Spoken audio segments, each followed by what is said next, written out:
Hi everyone. This micro lecture summarizes the characteristics of short, informal reports. Pause the video for a moment and reflect. What types of informal reports do you encounter on a regular basis?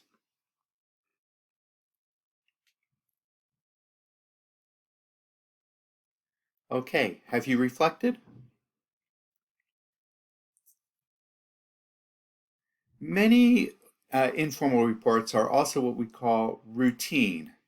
That is, they occur on a routine, periodic basis, such as monthly or quarterly or annually.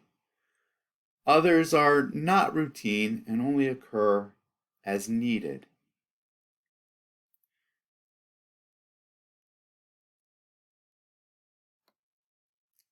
Short reports, just as long formal reports, can be informational, such as a school report card, or a bank account statement, or a progress report.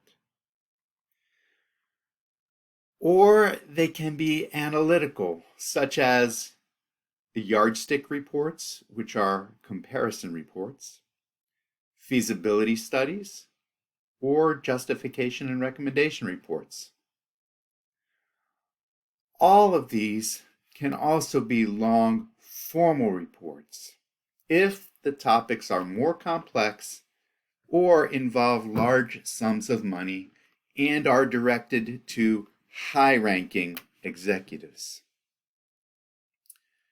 These informal reports are often pre-printed forms or fill-in-the-blank templates, and they can also be letters, memos, and emails. Essentially, an extended form of correspondence, but it fits the definition of a business report. It provides objective, factual information that helps the reader to solve a problem or make a difference. So the real differences between short informal reports and long formal reports are tied to length and audience, but they serve similar purposes. Let's look at a comparison of the writing styles for informal short reports and formal long reports. Pause the video as you review this slide. In general, informal short reports only need a short introduction because the reader will be familiar with the content. They typically use a direct organizational strategy because they are positive or neutral information, or even if they deliver bad news, are addressed to your boss.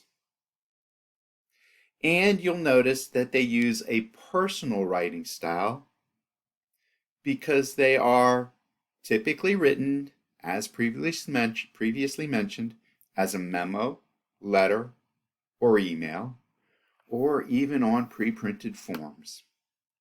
And they have less need of a structured coherence plan, a series of mini introductions and mini conclusions to start and end each major section of a formal report. Here is a brief review of the organizational strategies used in formal and informal reports.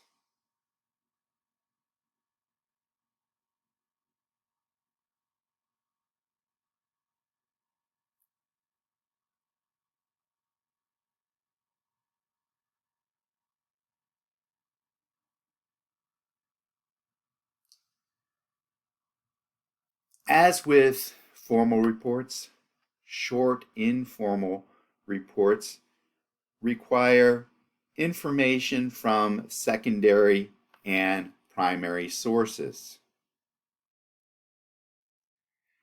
Here you can see some of the typical sources of information.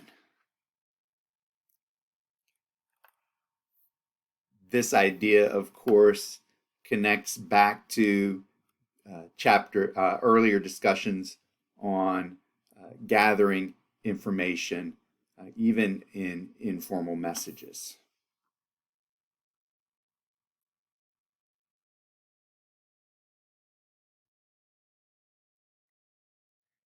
To recap, some additional types of informal reports include activity reports, which are similar to progress reports,